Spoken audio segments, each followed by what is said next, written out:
The Wealth of Nations by Adam Smith.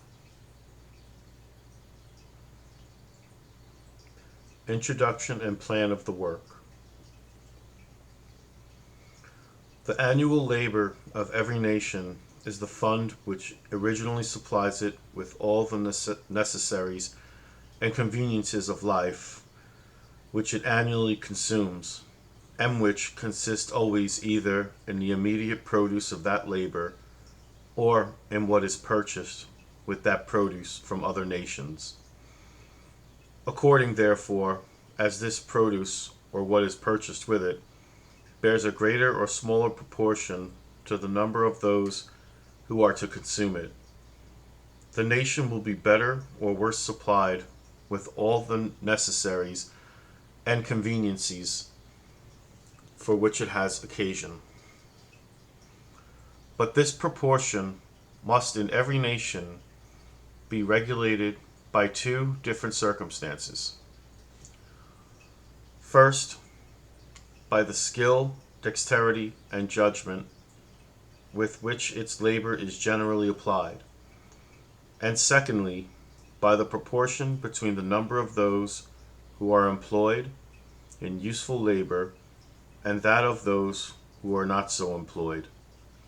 Whatever be the soil, climate, or extent of territory of any particular nation, the abundance or scantiness of its annual supply must, in that particular situation, depend upon those two circumstances. The abundance or scantiness of this supply, too, seems to depend more upon the former of those two circumstances than upon the latter. Among the savage nations of hunters and fishers, every individual who is able to work is more or less employed in useful labor, and endeavors to provide as well as he can the necessaries and conveniencies of life for himself and such of his family or tribe as are either too old or too young or too infirm to go a-hunting and fishing. Such nations, however, are so miserably poor that from mere want they are frequently reduced, or at least think themselves reduced, to the necessity sometimes of directly destroying and sometimes of abandoning their infants, their old people, and those afflicted with lingering diseases, to perish with hunger, or to be devoured by wild beasts. Among civilized and thriving nations, on the contrary, though, a great number of people do not labor at all, many of whom consume the produce of 10 times, frequently of 100 times, more labor than the greater part of those who work. Yet the produce of the whole labor of the society is so great that all are often abundantly supplied, and a workman, even of the lowest and poorest order, if he is frugal and industrious, may enjoy a greater share of the necessaries and conveniencies of life than it is possible for any savage to acquire. The causes of this improvement in the productive powers of labor, and the order according to which its produce is naturally distributed among the different ranks and conditions of men in the society, make the subject of the first book of this inquiry.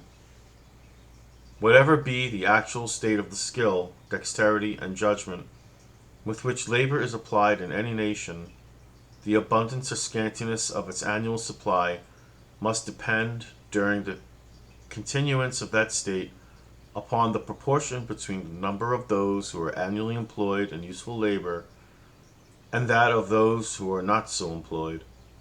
The number of useful and productive laborers, it will hereafter appear, is everywhere in proportion to the quantity of capital stock which is employed in setting them to work, and to the particular way in which it is so employed.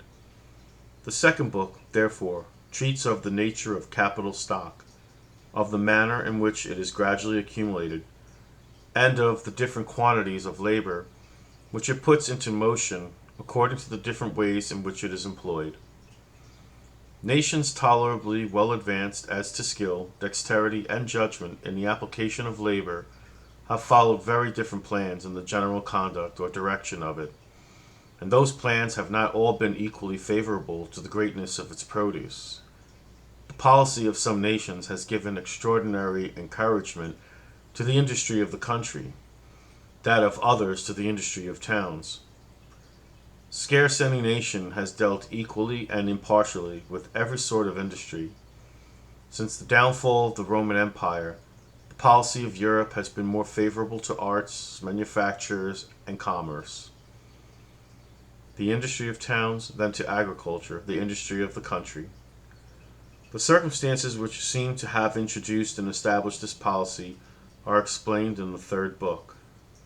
Though those different plans were perhaps first introduced by the private interests and prejudices of particular orders of men, without any regard to or foresight of their consequences upon the general welfare of the society, yet they have given occasion to very different theories of political economy, of which some magnify the importance of that industry which is carried on in towns, others of that which is carried on in the country.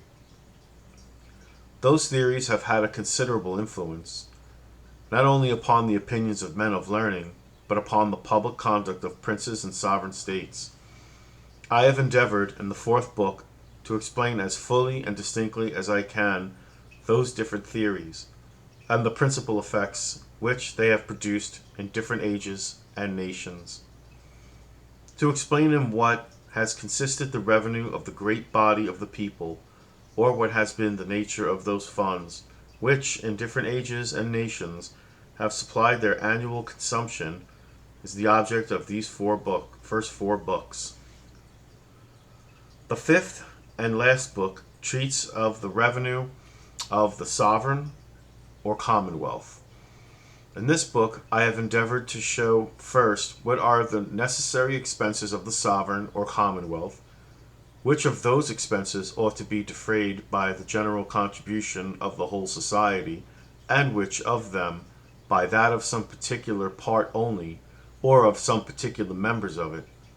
Secondly, what are the different methods in which the whole society may be made to contribute towards defraying the expenses incumbent on the whole society, and what are the principal advantages and inconveniencies of each of those methods, and thirdly and lastly, what are the reasons and causes which have induced almost all modern governments to mortgage some part of this revenue, or to contract debts, and what have been the effects of those debts upon the real wealth, the annual produce of the land and labor of the society.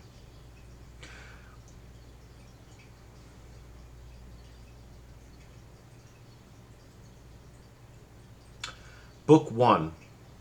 Of the causes of improvement in the productive powers of labor, and of the order according to which its produce is naturally distributed among the different ranks of the people. Chapter 1. Of the division of labor. The greatest improvements in the productive powers of labor, and the greater part of the skill, dexterity, and judgment with which it is anywhere directed or applied, seem to have been the effects of the division of labor. The effects of the division of labor in the general business of society will be more easily understood by considering in what manner it operates in some particular manufactures. It is commonly supposed to be carried furthest in some very trifling ones. Not perhaps that it really is carried further in them than in others of more importance, but in those trifling manufactures which are destined to supply the small wants of but a small number of people, the whole number of workmen must necessarily be small, and those employed in every different branch of the work can often be collected into the same workhouse, and placed at once under the view of the spectator. In those great manufactures, on the contrary, which are destined to supply the great wants of the great body of the people, every different branch of the work employs so great a number of workmen that it is impossible to collect them all into the same workhouse.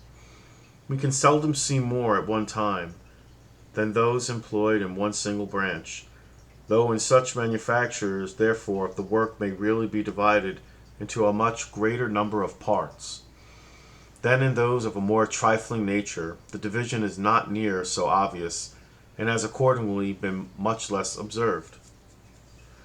To take an example, therefore, from a very trifling manufacture, but one in which the division of labor has been very often taken notice of, the trade of a pin maker, a workman not educated to this business, which the division of labor has rendered a distinct trade, nor acquainted with the use of the machinery employed in it, to the invention of which the same division of labor is probably given occasion, could scarce perhaps, with his utmost industry, make one pin in a day, and certainly could not make 20. But in the way in which this business is now carried on, not only the whole work is a peculiar trade, but it is divided into a number of branches, of which the greater part are likewise peculiar trades. One man draws out the wire, another straights it, a third cuts it, a fourth points it, a fifth grinds it at the top for receiving the head. To make the head requires 2 or 3 distinct operations. To put it on is a peculiar business. To whiten the pins is another. It is even a trade by itself to put them into the paper. And the important business of making a pin is, in this manner, divided into about 18 distinct operations, which in some manufactories are all performed by distinct hands, though in others the same man will sometimes perform 2 or 3 of them. I have seen a small manufactory of this kind, where 10 men only were employed, and where some of them consequently performed 2 or 3 distinct operations. But though they were very poor, and therefore but indifferently accommodated with the necessary machinery, they could, when they exerted themselves, make among them about 12 pounds of pins in a day. There are in a pound upwards of 4,000 pins of a middling size. Those 10 persons, therefore, could make among them upwards of 48,000 pins in a day.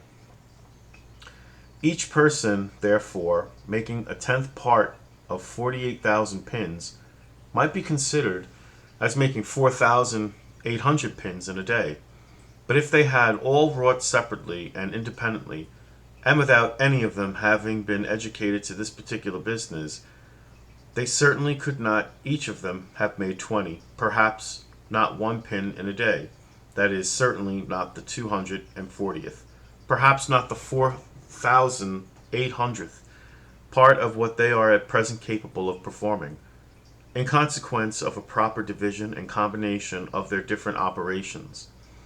In every other art and manufacture, the effects of the division of labor are similar to what they are in this very trifling one, though in many of them the labor can neither be so much subdivided nor reduced to so great a simplicity of operation.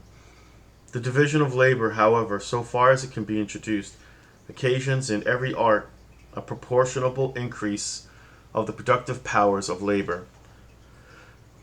The separation of different trades and employments from one another seems to have taken place in consequence of this advantage.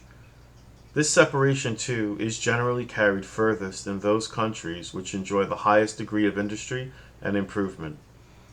What is the work of one man in a rude state of society, being generally that of several in an improved one? In every improved society, the farmer is generally nothing but a farmer, the manufacturer nothing but a manufacturer. The labor, too, which is necessary to produce any one complete manufacture, is almost always divided among a great number of hands.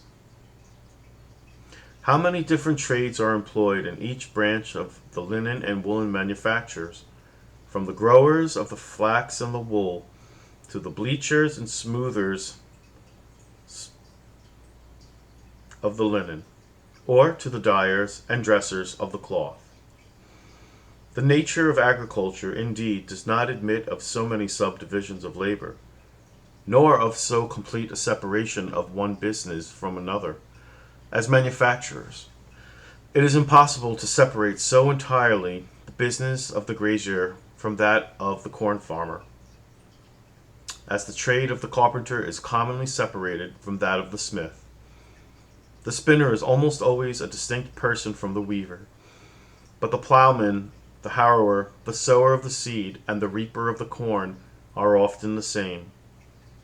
The occasions for those different sorts of labor returning with the different seasons of the year, it is impossible that one man should be constantly employed in any one of them.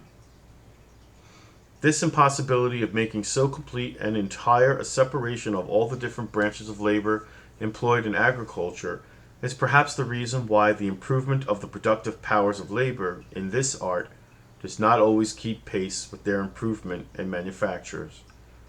The most opulent nations indeed generally excel all their neighbors in agriculture as well as in manufactures.